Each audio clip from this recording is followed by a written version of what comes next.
Well, it's great to be here in Erlangen. I come from Boston. It's also a university town, but it's a very big university town. We actually have 14 different universities in Boston.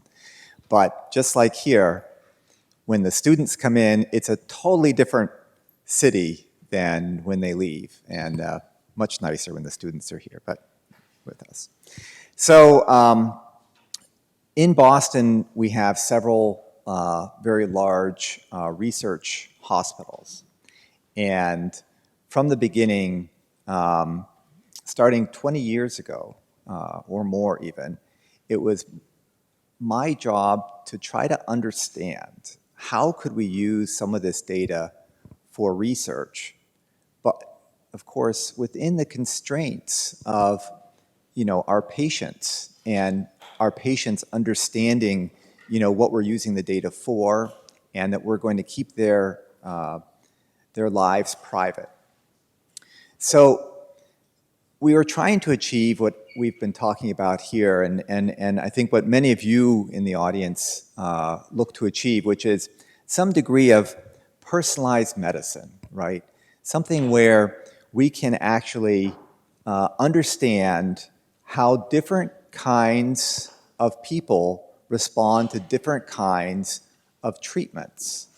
And one of the things that we really look to do is clinical trials, because those are a very important way to understand what's going to work in different populations of people. Now the problem is that, and this was really the problem we started with, a clinical trial needs people because they need the participants in order to be able to find statistically valid results on whether a drug is working or whether a procedure is working. And as you can see here, this is the PPAR gamma variant that was for diabetes. And for a long time, it was thought that this protein played a role in diabetes. However, if you look at the very top, the sample size of that clinical trial was small. And so the error bars were very, very large. And you want to know, is it greater or less than 1 on the x-axis? And you can see that, there is a good, and you can see that that's going to make the difference between whether it's good for diabetes to have that variant or not good for diabetes.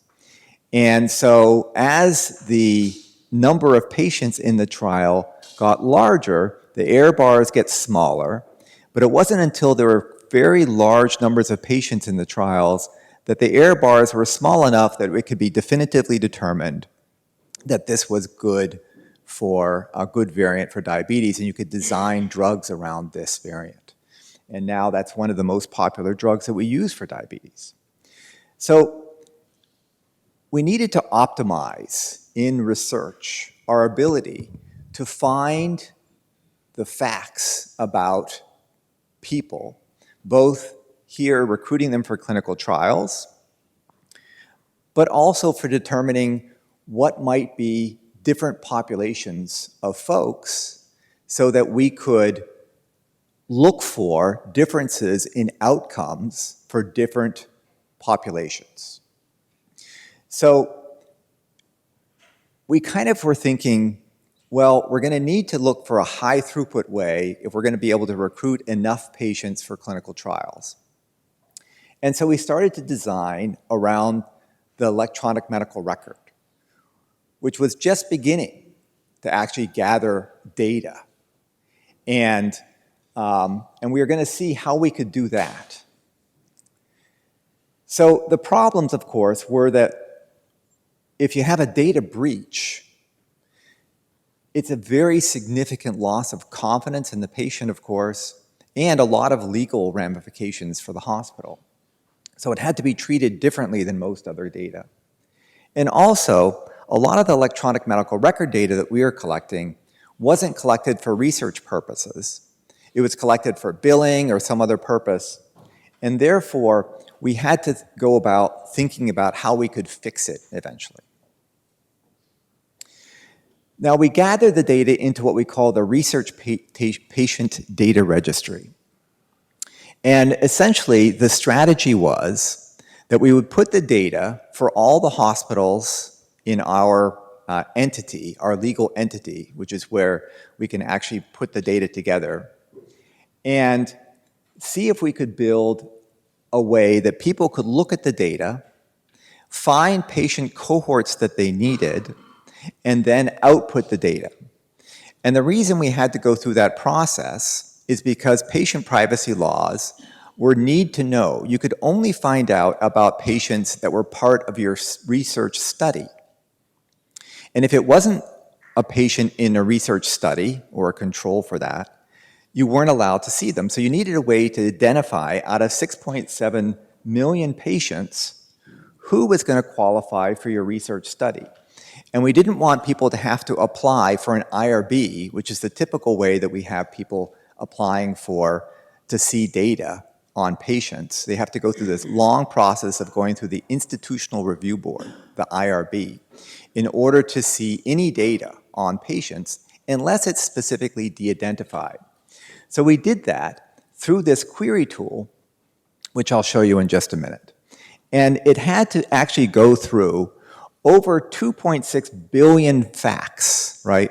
So we would gather patients' data, and every data element that we thought was important about a patient, a diagnosis that was given by a clinician, a medication that was prescribed, a laboratory that was performed, a procedure that was performed, a genomic test that was done, an image that was done on the patient, all those things are a fact. It's the patient, what it was that was done, what's the important thing, and the date that that was. And we had over 2.6 billion of those. And we wanted people to be able to use a query tool to be able to query for that in real time, right online. And we wanted it to become private. And then once they found the number of patients that they could use in their study, then they would be able to go through that whole IRB process in step 2, apply. It's usually a 20-page application. It takes weeks or months to actually get that through the IRB. And then they can actually get the actual data on the patients that complies with our law and patient privacy. So we built a query tool that looks like this, where you choose a type of diagnosis or laboratory result or medication, and you say, okay, if I want all the patients who have diabetes and hypertension, I'm going to pull out of there from the diagnoses, diabetes and hypertension, and drag it into, you see those 3 boxes? Those are trying to be a circle. Each one is a circle in a Venn diagram. And so each box, so if you put hypertension and diabetes in the first box, that's the first circle of a Venn diagram, that patient has both diabetes or has hypertension. That's probably not what you wanted, but that's what you would get, right? Because that's the Venn diagram.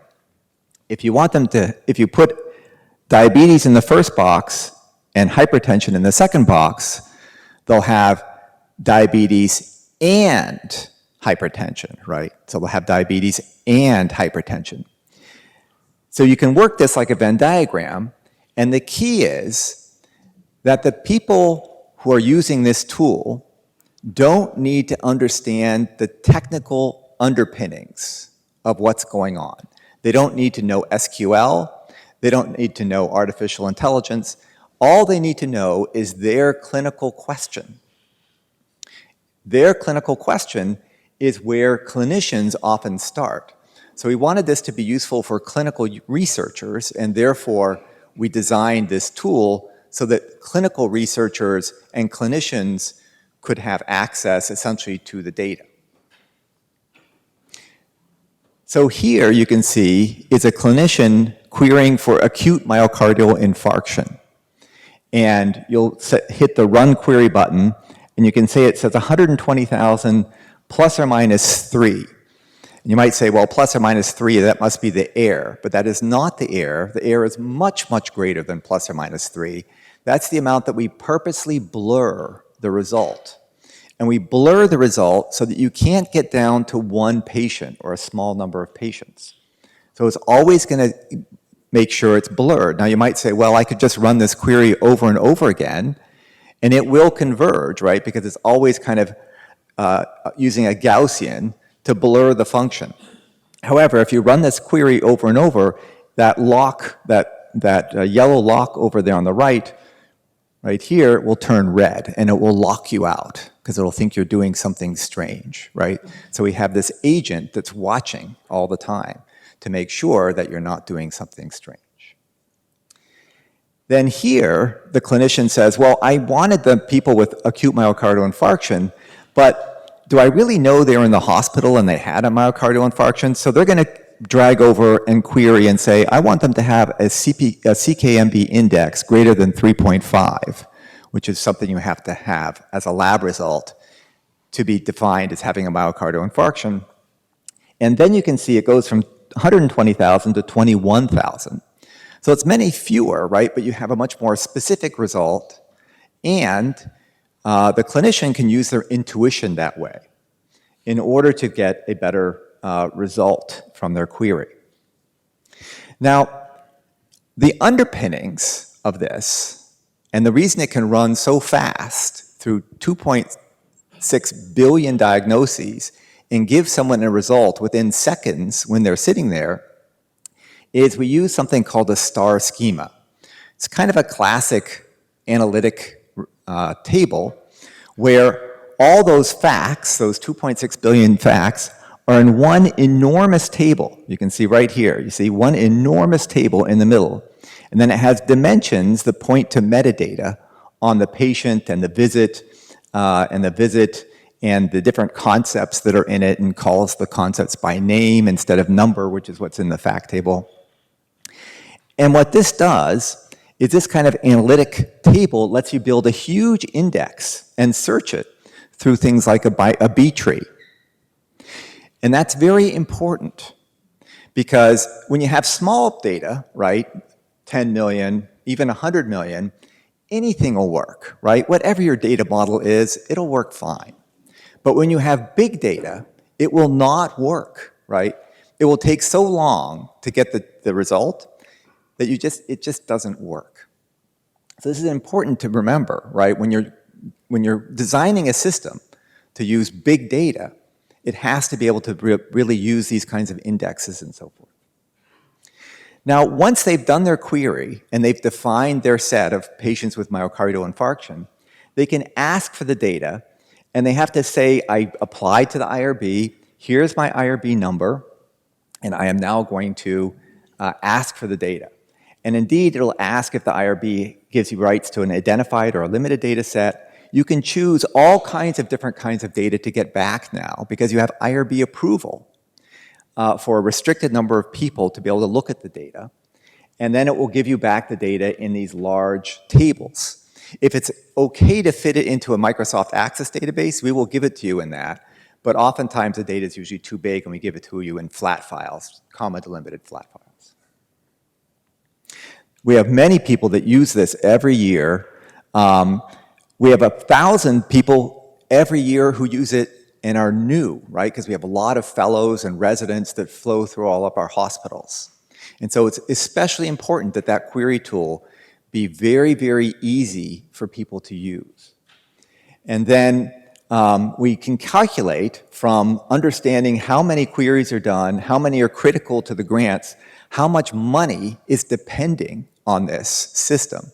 And it turns out it's about $244 million every year, such that without this, that $244 million would be in jeopardy. Now here's an example of the kind of things you can do with electronic medical record data. So here we have a drug called Celexa that was used for depression. But it turns out that high doses of Celexa were causing cardiac arrhythmia. Now there's a similar drug called Lexapro that also would probably cause cardiac arrhythmia because it's chemically the same, but it was not tested. And so therefore, it'll take like 2 years to get that tested in a clinical trial and through the FDA. If you have to recruit all those patients and kind of get EKGs on them to see if it's prolonging their heart rhythm.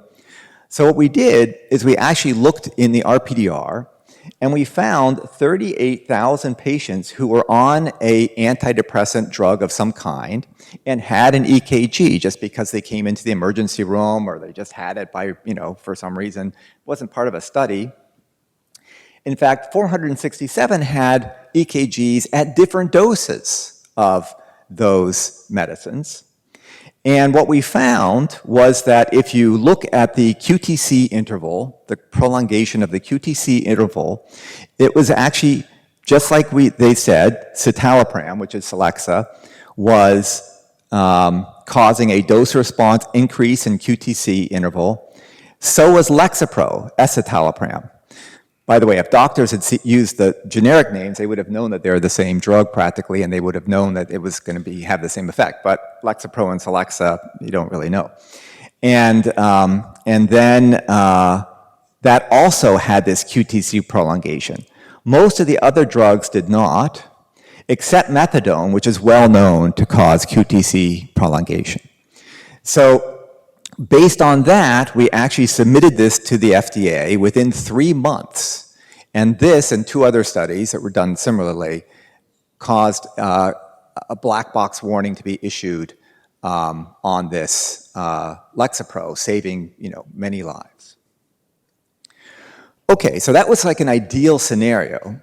But the fact is that as we gained experience in using a lot of this data, we encountered a number of really important issues. The first issue was that we needed software to explicitly organize and make data interoperable from EHR data, but also from clinical trial data that was mixed with the EHR data and with genomic data. And so we needed a system that was invented to do that. We also knew that this was back in 2007, that there were lots of other data types that were going to come online, which of course now there are, and we are going to need to make this something portable and extensible. So we were able to get the US government, right, to give us an NIH grant as part of a number of other grants so that we could invent a system called I2B2. And we made this all open source software because of course it was based on the people of the United States' money. And that is organized into all these different modules, right? So it's a modular system, and people can build new modules for this system and add it to the community of plugins for the system, including plugins that can now extend it into genomic data of various kinds and let that be queried, and extend it into natural language processing.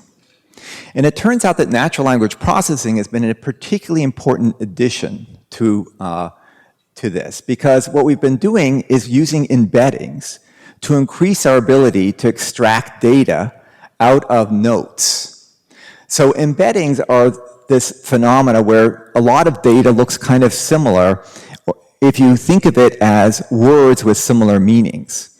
And so we can actually query that and put it into a large language model and get out something that looks something like this, where we feed in a discharge summary. The discharge summary goes through, this is a T5 model, so it's a text-to-text large language model. And you can actually ask it questions. And this study was about postpartum hemorrhage. And Brigham and Women's Hospital is actually it was originally for women, and it was for mostly women who were delivering babies. And so they have a lot of postpartum hemorrhage there. And what this does is it lets you get into specific questions about postpartum hemorrhage. Did they have uterine atony? In other words, was the uterus floppy? And did that make a difference for the hemorrhage? Did they respond to curettage? So one of the things that we do as doctors, we don't even really know if this works, by the way, is we go in and if there's a lot of bleeding after a woman has a baby, we scrape out the uterus, right? So we put a tool in there and we scrape it out.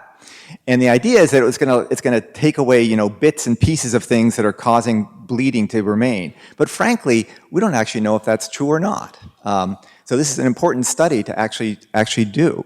And then we know with the blood loss, and all these things can be fed into this FLAN T5 language model, and they come out as answers to questions, just like you would ask people in a clinical study.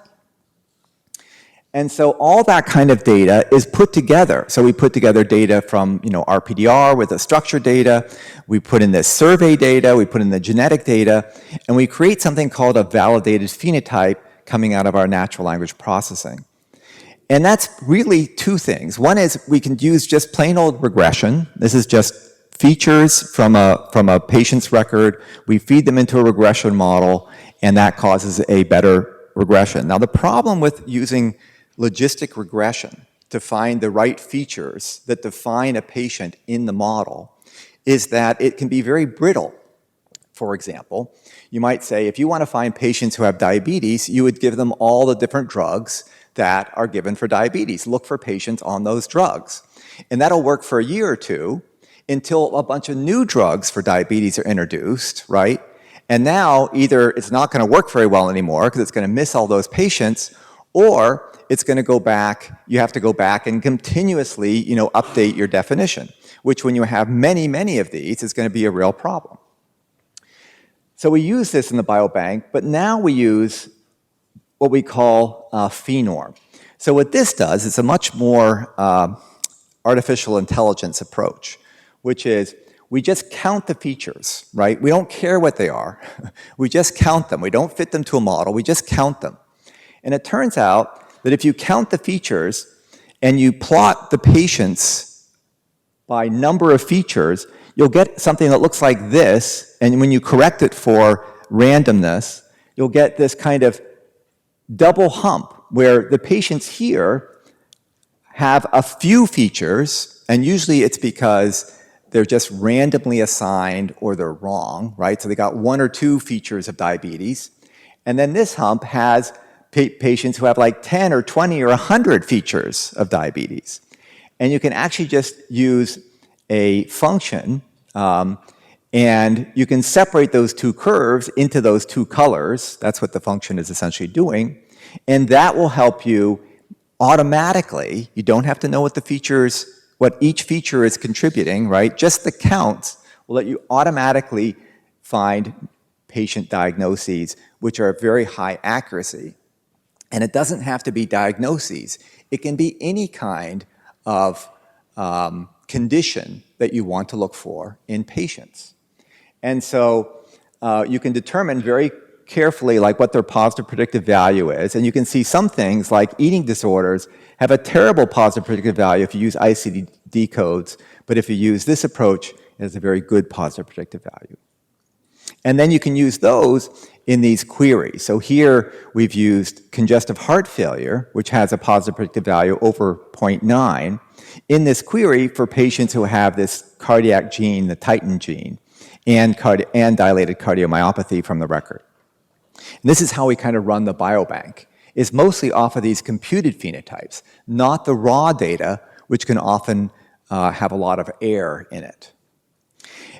And this kind of comes together to be something that we call the digital twin, and I'll keep referring to this, because what we get is a very, very accurate representation of the patient, where we know what we've looked for, that's the things that are highlighted and bolded, and we know what has not been present in the patient. We've looked for it, but it's not there, smoker or being pregnant, for example.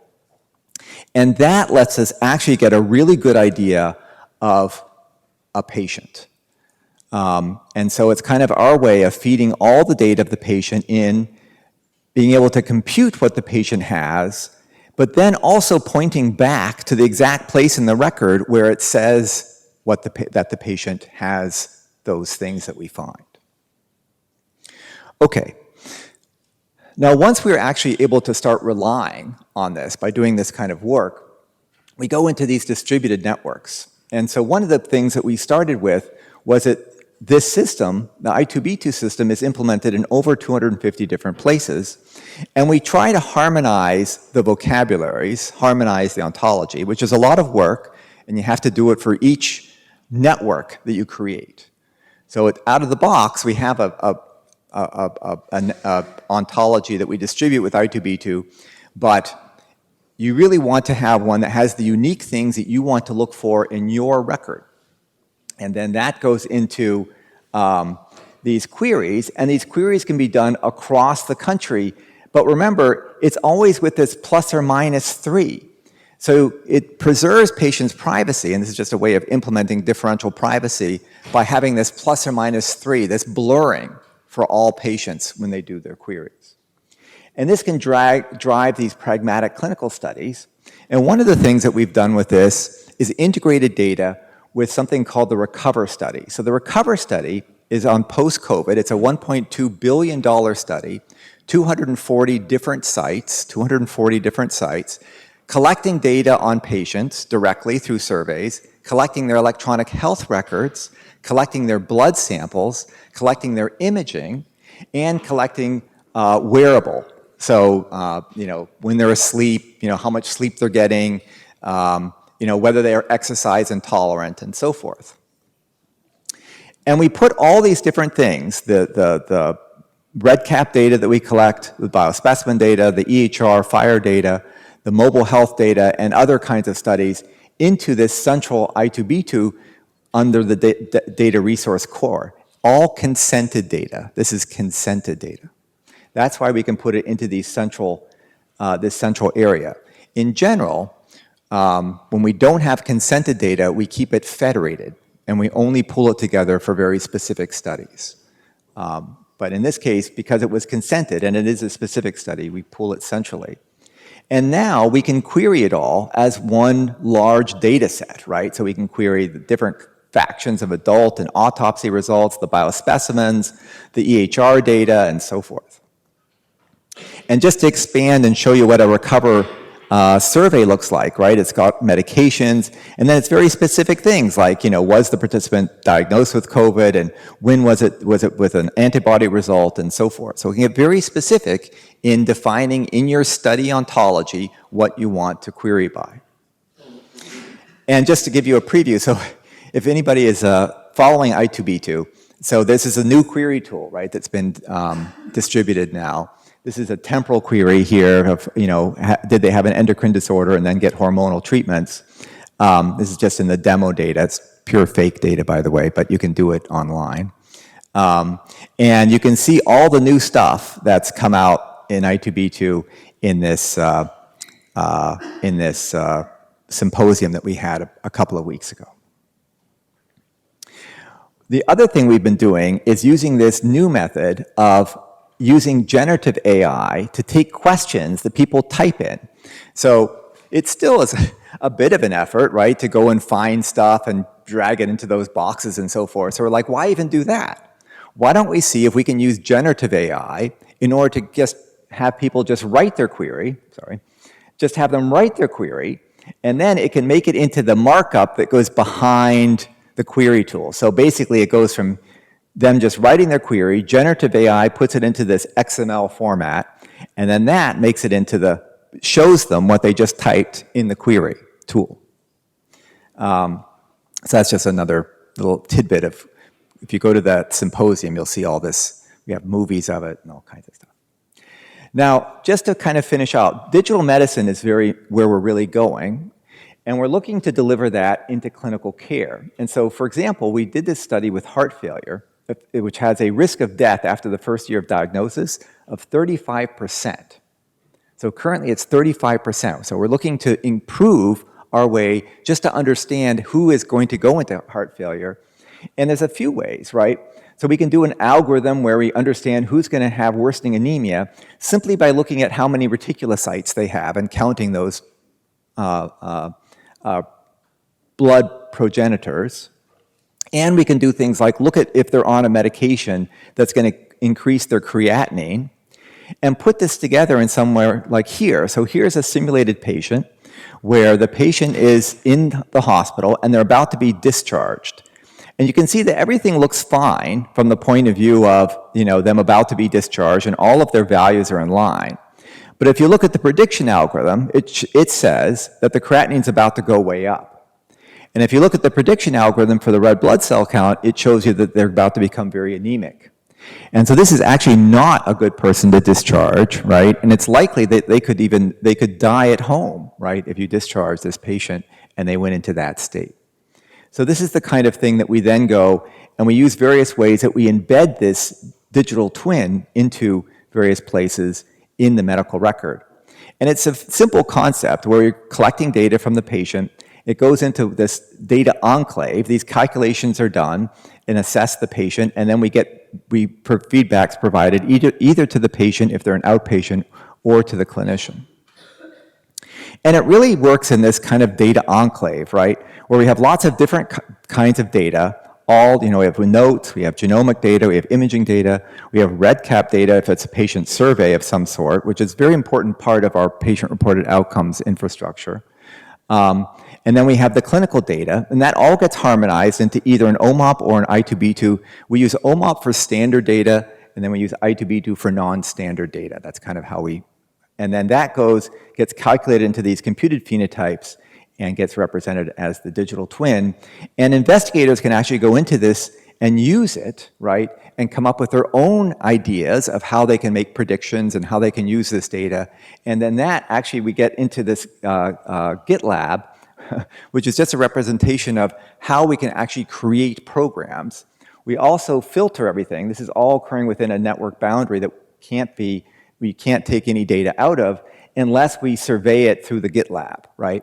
And that gives you a history of all data that goes back and forth.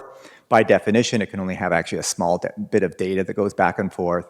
And that's the only kind of way to get data and programs in and out.